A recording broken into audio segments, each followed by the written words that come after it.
Welcome again to another edition of Family Worship Night. As we're doing these shorter devotional videos based upon our Write a Verse a Day campaign we're doing here at Fellowship Church, that today ends the month of May. And our theme for this month has been perseverance. Today we'll read from Philippians chapter 3, verse 13 and 14.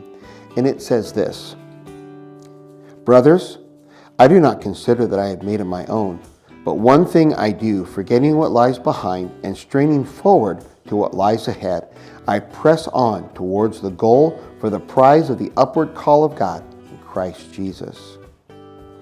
You know, as I read these words from the Apostle Paul, that phrase that stuck out to me is straining forward.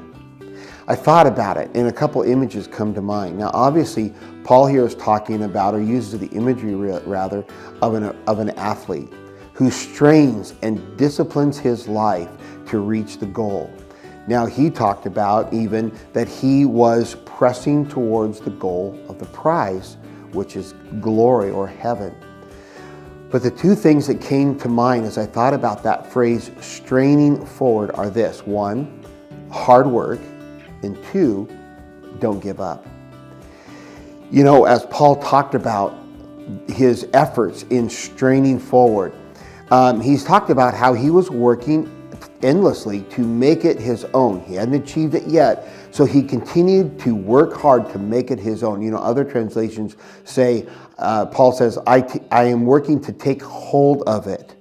This is really strong language here. The word actually or literally means to apprehend, to take hold of something, to grab it, to apprehend it and wrestle it to the ground. You know, it's not lazy or passive language, but instead, he is going to give his best effort. He is going to work hard in his faith. Jesus takes hold of us, and we also must work to take hold of him. So also in this hard work, Paul is saying here, I think, don't give up. He's going to press or strain forward all the way to the end. You know, Paul had lots of setbacks. He tried to lead people to Jesus who wouldn't listen, or later gave up. He would start churches in towns only to get run out of town later on. Paul loved people by telling them about Jesus, spending time with them, making friends. But for his efforts, he received imprisonment, beatings, and even being stoned. Paul gave so much, and yet so many times he was knocked to the ground. You know, we live our lives straining forward towards that upward call of Jesus. But sometimes it doesn't go well. Sometimes it doesn't work out. Sometimes we too hit hard times and struggles in life. But we need to work hard and keep getting up and giving our all for Jesus all the way to the end. You know, have you heard the story of Seabiscuit?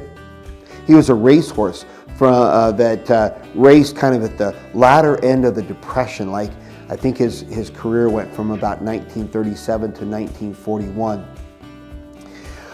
He was also ridden by a jockey by the name of Red Pollard. They were considered the greatest pairing in racehorse history, at least at that time, in all of America. They won many races and were very good, even though Seabiscuit was a rather small horse and Red Pollard was actually a large jockey.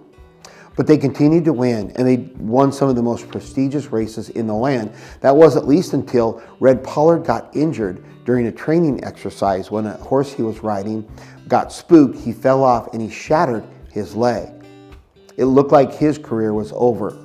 Seabiscuit too was in a race and had his jockey, he was being ridden by another jockey that said it felt like he stumbled, and sure enough, he had a torn ligament in his leg. They didn't put him down, but it was believed that he would never race again. Well, the two began improving and getting better, and they worked together and were improving together. Seabiscuit actually went back to racing, and sometime later on, he raced against the greatest champion in the land, a horse called War Admiral, and he won the race to everybody's amazement. Nobody thought he'd win, but he came back to win. Red Pollard also got better too, eventually being well enough to race And he and Seabiscuit went back after their third race back together. They won a $121,000 grand prize in one of the most widely watched horse races in history. You know, you may feel knocked down. You may feel like you have very little hope left. But strain forward, keep going. Work hard in your relationship with Jesus Christ and do not give up. God bless you. We'll see you again next week.